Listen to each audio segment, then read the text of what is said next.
A common question we hear asked is, when I buy 2 new tires, do they go on the front or back of my car? Well, as long as your tires are the same size, the answer is always the same. When tires are replaced in pairs, the new tires should always be installed on the rear axle and the partially worn tires moved to the front. New tires on the rear axle help the driver more easily maintain control on wet roads, since deeper treaded tires are better at resisting hydroplaning.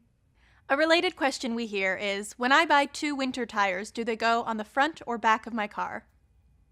It's a good question, and the answer is, winter tires should always be installed on every wheel position, because winter tires on only one axle can lead to unpredictable handling.